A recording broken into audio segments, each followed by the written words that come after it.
Bulletin का बाकायदा आगाज करेंगे। पाक ईरान कशीदगी पर कौमी सलामती कमेटी का इजलास। Army chief general Syed Asim Munir समेत सर्विसेज चीफ शरीक हैं। वज़ीर आज़म अनवारुल हक काकड़ की ज़ेर सदारत इजलास को आर्मी चीफ ने ब्रीफिंग दी। वज़राए आला भी इस इजलास में खुसूसी तौर पर शरीक हैं। कौमी सलामती कमेटी के फैसलों की तौसीह की जाएगी। पाक ईरान कशीदगी पर कौमी सलामती कमेटी का इजलास हुआ। इसी पर बात करेंगे। अवैस कियानी हमारे साथ मौजूद हैं। अवैस, बताएगा इस इजलास के हवाले से। देखिए, इजलास जो है वो इस वक्त 1.5 घंटा से जो है वो जारी है और नेशनल सिक्योरिटी कमेटी का जो अहम तरीन इजलास है, इसमें पाक ईरान की जो कशीदगी है और अब तक की जो ईरान की तरफ से जो दरअंदाजी की गई थी, जो रॉकेट फायर किए गए थे और जो मासूम जानों को जो है आबादी को जो टारगेट किया गया था, और उसके बाद पाकिस्तान की जो जवाबी कार्रवाई थी और उसके बाद की जो सूरत हाल है, तमाम तर मामलात पे जो है तफसीली तौर पर जो है वो ब्रीफ जो है वो किया जा रहा है। जो बलूचिस्तान जो लिबरेशन आर्मी और बलूचिस्तान लिबरेशन फ्रंट जैसी तंजीमें जो कि सरहद पार जो मौजूद हैं और वो मुसलसल पाकिस्तानी जो बलूचिस्तान का जो एरिया है वहाँ पर जो उनके जो ऑपरेशंस और जो मिलिटेंसी और इंस्टेबिलिटी जो जारी रहती है, उस पर तफसीली तौर पर जो है वो नेशनल सिक्योरिटी कमेटी के आगे जो है जो अरकान जो हैं उनके आगे तमाम तर मामलात जो हैं वो रखे गए हैं। उसके बाद जो सूरत हाल है, जो अब जो उसके जो पाकिस्तान के रिस्पांस के बाद की जो सूरत हाल है और जो दोनों ममालिक के जो ताल्लुकात हैं और उसके बाद जो दोस्त ममालिक की तरफ से जो चीन है और स्पेशली तौर पर अफगान की तरफ से भी जो रिस्पांस आया था, वो भी चीज़ें कुछ जो है वो डिस्कस हुई हैं। उसके बाद जो ईरान के जो नाज़िमुल अमूर हैं उनके हवाले से जो वज़ीर जो ख़ारजा हैं उनकी तरफ से भी जो है डिप्लोमेटिक चैनल के हवाले से भी चीज़ें जो हैं वो बताई गई हैं और तमाम तर मामलात हैं। और इस पर बहुत ही अहम जो हमारे ज़राए बता रहे हैं कि फ़ैसले लिए जा रहे हैं जो पाक ईरान की जो सिक्योरिटी जो हवाले से, और जो इस वक्त जो बॉर्डर की जो मजमूई जो सूरत हाल है, जो उस पर DGMO की तरफ से जो बाकायदा तौर पर जो है वो ब्रीफिंग दी गई है। आर्मी चीफ ने ख़ुद जो है तमाम ऑपरेशन के हवाले से जो है वो बातें बताई हैं और ये बात कही है उनकी तरफ से कि पाकिस्तान की जो सालमियत है और पाकिस्तानियों की जो जान तहफ़्फ़ुज़, जो माल और जान के जो तहफ़्फ़ुज़ के लिए किसी तरह भी कभी कोई कंप्रोमाइज़ नहीं किया जाएगा और भरपूर जो है वो जवाब दिया गया है। और आइंदा भी इस तरह की जो है बिल्कुल किसी किस्म का कोई कंप्रोमाइज़ और इस पर कोई जो है दूसरी बात नहीं होगी। और ये तमाम तर मामलात हैं जो मुल्की जो मजमूई जो बॉर्डर की जो सूरत हाल है और जो दाखिली जो सूरत हाल है, उस पर तफसीली तौर पर जो है वो बातचीत जो हो रही है, चूँकि इसमें एयर चीफ भी मौजूद हैं और जो फ़ज़ाई जो ऑपरेशंस की जो तैयारियाँ हैं और जो पाक बहरिया के सरबराह भी इसमें मौजूद हैं, तो जो मिलिट्री के जो ऑपरेशनल जो तैयारियाँ हैं उस पर भी जो है शुरा ने एतमाद का इज़हार किया है। और इसमें बहुत अहम फैसले लिए जा रहे हैं, क्योंकि हमारे ज़राए ये भी बता रहे हैं कि कुछ डिस्कशन है, क्योंकि पाकिस्तान इस वक्त जो है वो आम इंतखाबात की तैयारियों की तरफ जा रहा है। 8 फरवरी के इंतखाबात हैं और उस हवाले से तमाम तर जो केयर टेकर जो सेटअप जो चल रहा है उसमें तमाम तर चीज़ें जो है वो देखी जा रही हैं। जो सिविल गवर्नमेंट के हवाले से जो तैयारियाँ हैं और जो कोर कमांडर कॉन्फ्रेंस में आर्मी चीफ ने खुद ये बात बताई थी कि 2.5 लाख से ज़्यादा जो कि डिमांड की गई थी इलेक्शन कमीशन की तरफ से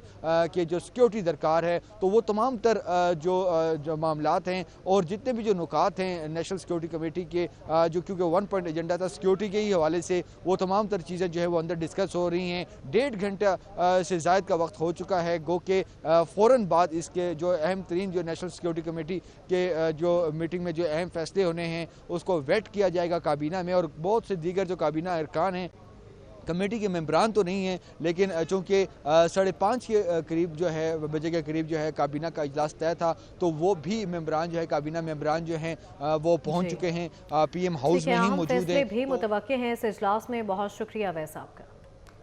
पाक ईरान वज़ीर ख़ारजा में टेलीफोनिक राबता हुआ। वज़ीर ख़ारजा जलील अब्बास जिलानी ने ईरानी हम मनसब को पाकिस्तान के मौक़िफ़ से आगाह किया। निगरान वज़ीर ख़ारजा जलील अब्बास जिलानी ने कहा, पाकिस्तान के लिए मुल्की सलामती और खुद मुख्तारी का दिफा सबसे अहम है। पाकिस्तान की सलामती से ताल्लुक रेड लाइन्स वाज़े हैं। ईरान पड़ोसी और बरादर मुल्क है, मामलात बातचीत के ज़रिए हल करना चाहते हैं। दोनों वज़ीर ख़ारजा में हालिया कशीदगी कम करने पर इत्तफ़ाक़ किया गया है। اسلام آباد ریڈ زون کے قریب جاری دھرنے پر دہشت گردی کا خدشہ، خفیہ ادارے نے تھریٹ الرٹ جاری کر دیا ہے۔ اسلام آباد نیشنل پریس کلب کے باہر بلوچ یکجہتی کونسل اور بلوچستان شہداء فورم کا احتجاجی دھرنا ہے۔ مراسلے کے مطابق پاک ایران بارڈر کی موجودہ صورتحال پر سیکیورٹی کا خطرہ ہے۔ اس کے مطابق ملک دشمن عناصر دہشت گرد امن و امان کو سبوتاژ کرنے کے لیے ان کیمپس کو نشانہ بنا سکتے ہیں۔ واضح رہے کہ جمال ریسانی کو پہلے ہی سیکیورٹی تھریٹ ہے۔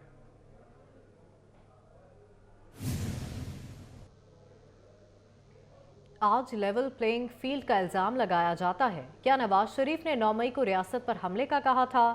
کیا نواز شریف نے کہا تھا پیٹرول بم پھینکو، یادگار شہداء جلاؤ، جھوٹا سائفر لہراؤ؟ مریم نواز کا خانیوال میں جلسے سے خطاب، کہا نواز شریف 3 بار وزیر اعظم رہے لیکن قومی راز افشا نہیں کیے۔ آج میدان میں مقابلہ کرنے والا کوئی نہیں، یہ لوگ بزدلوں کی طرح جوتیاں چھوڑ کر بھاگ گئے۔ ریاست میں اتار چڑھاؤ آتا ہے، اچھا برا وقت آتا ہے۔ آج کہتے ہیں لیول پلینگ فیلڈ، آؤ پہلے مقابلہ تو کرو، میدان چھوڑ کے بھاگتے کیوں ہو؟ کیا نواز شریف نے کہا تھا کہ اقتدار سے جب نکلو تو جھوٹا سائفر لہرا دو؟ کیا نواز شریف نے کہا تھا کہ قومی سلامتی کو خطرے میں ڈال دو؟ کیا نواز شریف نے کہا تھا کہ 9 مئی کو ریاست پر پاکستان پر حملہ کر دو، ان پر پیٹرول بم چلاؤ؟ کیا نواز شریف نے کہا تھا کہ جعلی جماعتی انتخابات کراؤ؟ کیا نواز شریف نے کہا تھا کہ شہداء کی یادگاروں پر حملہ کرو، وہاں آگ لگاؤ؟ نواز شریف کو بھی تو اقتدار سے نکالا گیا، کہ نواز شریف کو جب اقتدار سے نکالا تو کیا نواز شریف نے جھوٹا سائفر لہرایا؟ کیا نواز شریف نے جس کے سینے میں قومی راز دفن ہے، 3 دفعہ کا وزیر اعظم ہے، قومی راز دفن ہے سینے میں، کیا اس نے ایک قومی راز بھی قوم کے سامنے رکھا؟ 3 بار عوام کا خون چوسنے کے باوجود شیر کا پیٹ نہیں بھرا، میرے مخالف کو ہر صورت 4تھی بار کرسی پر بیٹھنے کی فکر ہے۔ بلاول بھٹو کا لیاقت پور میں انتخابی جلسے سے خطاب، کہا 3 بار مسلط کیے جانے پر اس نے عوام کا نقصان ہی کیا، 4تھی بار وزیر اعظم بن کر بھی یہی رونا ہوگا کہ مجھے کیوں نکالا۔ ہم ڈرنے، گھبرانے اور پیچھے ہٹنے والے نہیں، ڈٹ کر مقابلہ کریں گے۔ بلاول بھٹو نے لیاقت پور میں بڑا ہسپتال اور یونیورسٹی بنانے کا وعدہ کیا۔ 3 دفعہ وزیر اعظم بن کے آپ کا خون چوسا ہے، پیٹ نہیں بھرتا۔ ان کو اگر فکر ہے تو صرف یہ کہ وہ 4تھی بار کسی نہ کسی طریقے سے اس کرسی پر بیٹھنا چاہتے ہیں۔ 3ری دفعہ وہی ناکام شخص کو ایک بار پھر مسلط کر کے وہ دہائی اکثریت اور پھر بھی انہی لوگوں سے ٹکرا جنہوں نے ان کو مسلط کیا، 4تھی بار بن جاتا ہے تو اس نے یہی کام شروع کرنا ہے، وہی رونے دھونا کہ مجھے کیوں نکالا۔ بڑا مشکل سے کل وہ شعر نظر آیا، ہم انشاءاللہ تعالی ڈرنے والے نہیں ہیں، گھبرانے والے نہیں ہیں، پیچھے ہٹنے والے نہیں ہیں، ہم ڈٹ کے آپ کا مقابلہ کریں گے۔ پیپلز پارٹی یہ الیکشن اپنا منشور پہ لڑ رہی ہے، باقی سیاسی جماعتوں کے پاس نہ منشور ہے نہ نظریہ ہے۔ میں کہیں اور نہیں دیکھ رہا، میں کسی اور سے نہیں مانگ رہا، میں آپ سے آپ کا ساتھ مانگتا ہوں۔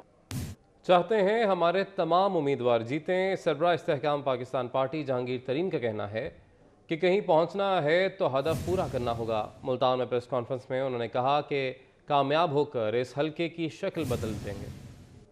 آپ سب کو میں یہ کہتا ہوں، میرے ساتھ جو لوگ آج جوائن کیے، آپ اپنے علاقوں میں جا کے کھل کے دیکھیں، اور جو کام ہے، ایسے کام جو ہونے والے ہیں، ہم انشاءاللہ تعالیٰ سب کرنے کی کوشش کریں گے۔ انشاءاللہ تعالیٰ اس حلقے کو ہم ایسا بنائیں گے کہ لوگ یاد سے دیکھیں اس کو، پہلے ملتان کے دوسرے حلقوں سے آ کے یہاں لوگ دیکھیں اور پھر اور شہروں سے لوگ آ کے دیکھیں کہ اس حلقے کے اندر کیا کام ہو۔ انشاءاللہ اللہ مدد دے، اللہ ہمت دے اور اس حلقے کی شکل تبدیل کر حقدار کو۔ سب سے اہم چیز یہ ہے کہ قیمت ان کو ملے جو ان کا حق ہے، ان سے یہ نہ ہو کہ دنیا میں قیمت کچھ اور ہے اور یہاں ان سے سستی لے کے دنیا میں بھیجنا۔ صدر استحکام پاکستان پارٹی علیم خان نے لاہور میں انتخابی مہم شروع کر دی۔ अलीम खान ने दाता दरबार पर हाजिरी दी और फूलों के नजराने से मुहिम का आगाज़ किया। इस मौके पर उन्होंने कहा कि हुकूमत वो सब्सिडी दे जिसका फ़ायदा आवाम को महसूस हो। जो गरीब आवाम है उनमें उसका जीना मुश्किल हुआ, जो गरीब है वो पिसता जा रहा है, उसकी ज़िंदगी मुश्किल से मुश्किल होती जा रही है और उसके लिए रोज़मर्रा के अखराजात को बर्दाश्त करना नामुमकिन होता जा रहा है। इंशाल्लाह मुझे उम्मीद है कि हमारी IPP जो है वो एक अच्छी तादाद में जो है MPAs और MNAs जीतेगी और इंशाल्लाह ताला अगली हुकूमत में इंशाल्लाह IPP जो है वो एक मेन पार्टी होगी। नून लीग से सीट एडजस्टमेंट का मुतालबा ख़त्म हो चुका। नून लीग का गुजरात में अपने लोगों को टिकट ना देना उनका अपना फैसला है। काफ लीग के रहनुमा चौधरी खालिद हुसैन के गुजरात में गुफ्तगू कहा कि मेरे मुकाबिल नून लीग ने उम्मीदवार ना लाकर हमें इज्जत बख्शी। उन्होंने जो हमारे साथ बात की थी ना जी, वो ये थी कि जो हमारी स्ट्रेंथ होगी वो पूरी करेंगे। तो उस पर हमारी जो उनसे डिबेट हुई, ऑब्वियसली हम बिल्कुल फेयर डिबेट हमने की और हमारा, मैं अभी भी समझता हूँ कोई ऐसा होता रहता सियासी जमातों में, हमारा कोई उनसे कोई ज़ाती अनाद या कोई इशू नहीं है। पिछले इलेक्शनों में हमारा एक कैंडिडेट जो इस दफ़ा खड़े हैं जी इलेक्शनों में, वो आज़ाद हैसियत से सेकंड नंबर पे आए और PMLN नंबर 3 पे था। अब वहाँ पे तो कोई बहस वाली बात नहीं थी, लेकिन वहाँ भी वो बस हमें लिमिट करके उन्होंने कहा जी कि ठीक है शाफे साहब और सालिक साहब और एक सीट चीमा साहब ले लें। तो उस सिनारियो में हमें थोड़ा अच्छा नहीं लगा कि जी हम सिर्फ अपनी एडजस्टमेंट कर लें और बाकी जमात जो है सारी उसकी ना की जाए। तहरीक इंसाफ में टिकटों की फरोख्त का नया सबूत सामने आ गया। कराची में तहरीक इंसाफ का टिकट 55 लाख रुपए में बेचा गया। MPA बनने के ख्वाहिशमंद अयाज सियाल को अपनी पार्टी ने ही लूट लिया। 55 लाख रुपए लेकर भी टिकट नहीं दिया गया। इसने बंद कमरे में मुझसे कुरान शरीफ पे हाथ रखवाया और वीडियो इसने रिकॉर्ड की और दूर दूर तक ऊपर की क़यादत तो अलग की बात है कि जो सिंध की क़यादत थी किसी को भी पता नहीं था। अलीम आदिल शेख को भी पता नहीं था, ना एजाज सवाती को पता था। एजाज सवाती के मुंह के बोल, मैं सामने बैठे एजाज सवाती में एजाज सवाती को खुद बोल सकता हूँ। इसने बोला कि जब आपकी ग्रुपों में तस्वीरें चली तो हमने इससे पूछा कि भाई ये कौन बंदा है, तो इसने बोला कि ये पीपल्स पार्टी का सीनियर बंदा है और 3-4 ओहदों पे रह भी चुका है, तो इसको मैंने ले लिया है। ये मुझे दो महीने से लॉलीपॉप पे चला रहा था कि आप वर्क स्टार्ट करो और कभी किस तरह पैसे ले रहा था, कभी किस तरह ले रहा था, लेकिन मैं इसीलिए दे रहा था इसको कि मैंने बोला यार चलो ठीक है सियाल बरादरी है और एक तो कुरान शरीफ पे इसने शमूलियत ली है, तो मैंने बोला ये मुझसे तो दगा कर ही नहीं सकता है ना।